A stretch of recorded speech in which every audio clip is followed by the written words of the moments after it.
it could be running, but we exited. So we injected the DLL. The DLL in this case just ran those 3 or 4 functions and exited, or returned actually. So, but we could have had a different DLL that waited for responses or bound to shell or whatever. Yeah, one thing that's important is because we create a new thread to run the actual Metasploit payload, you got to specify exit func equals thread so that that new thread exits cleanly when it's done. Because otherwise it'll cause an exception or and that'll crash the entire thing. So that causes that to exit cleanly, and we can, our DLL runs out of a DLL main. So basically, it spawns a new thread once it gets loaded, and just does its thing. And so we could keep it running. Like I tested this a lot with Meterpreter.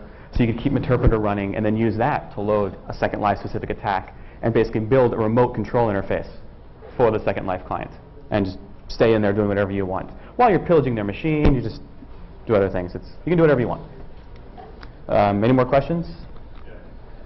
How simple is it for a character to get a credit card if they take?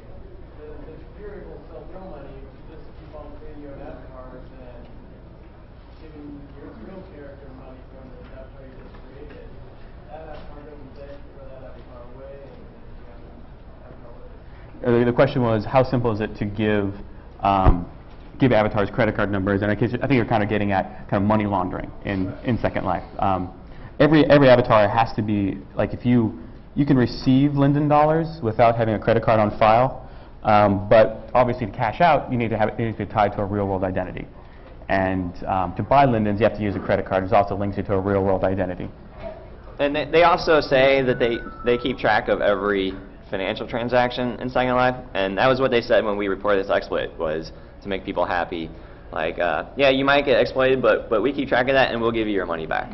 So, in theory, in your question, they would be able to follow the money around and see where it eventually was deposited, and you might still get busted. They're taking the same approach as banks, basically. Like, if your credit card gets stolen, you basically get your bank account emptied. Your bank will usually give you your money back, because otherwise people would lose faith in the whole banking system. I saw a question back there. Yes. I thought if you were going to launch a media object, you needed permission from the user, but I didn't see any of that. Yeah, no, you only the first time, basically, that that the avatar sees a QuickTime object in their entire life, it says, there's a QuickTime, or there's a media object here. Would you like to enable media? And that's permanent. So if you say yes, because usually it's them wanting to watch some other video, or even on the Welcome Island, they walk up to something and they're like, oh, cool, it's watching a movie in 3D, and you say yes. So basically, 99% of people are going to say yes then and forget that it's enabled. So after that, you never have to enable it. So you can turn it off. So it's play streaming video when available. That is the killer here. And like he said, the first time you encounter media, it'll ask you, do you want to watch this or do you want to disable media? And it won't let you move on until you pick one of those two. And then once you pick that, it's good until you either forever or until you click off one of these boxes in the preferences. Oh, sorry, right there. You extend the range of the objects to the ditto lens and expect it on the head-on lens, somebody can go over it, say,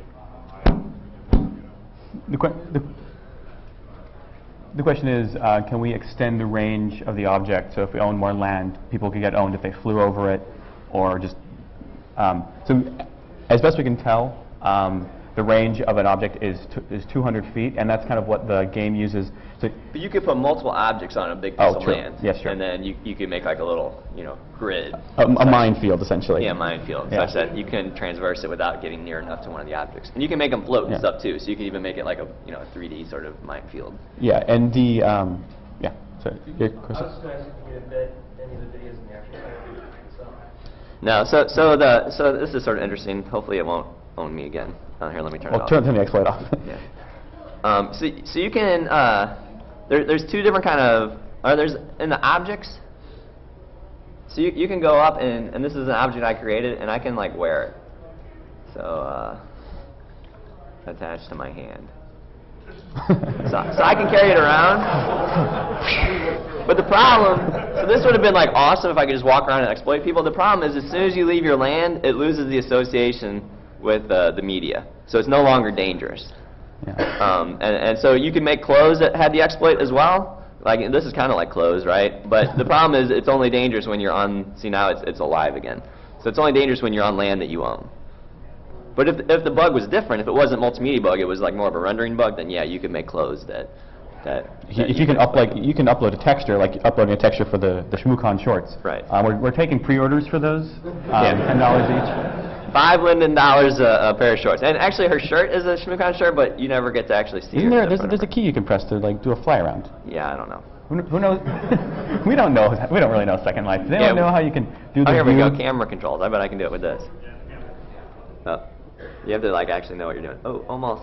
Yeah, there you go. There we go. The Shmoocon shirt. That's a styling shirt there. Yeah, you can order that too. It's a little tight though. Hope she can breathe.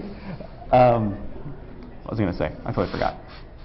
Oh yeah, sorry. Distracted. Textures. If the bug was in like, you can upload a texture like the Shmoocon shirt, and it gets pasted onto your avatar. So if it's a bug in like an image file format, like there's none of those, basically you can take that wherever you go. And so anywhere, on any piece of land, anyone that sees you. All right. All right. Looks like we're out of time. Any more questions? Talk to us afterwards. Thank you very much. Thanks.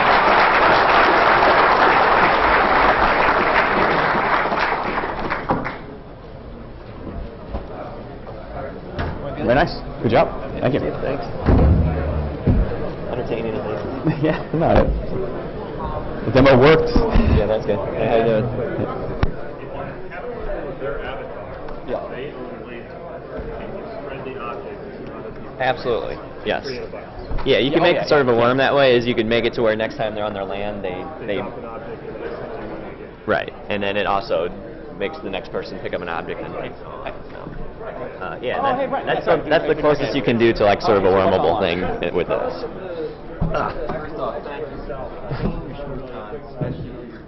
Oh, well, thanks. I've been trying to get our security team to pay attention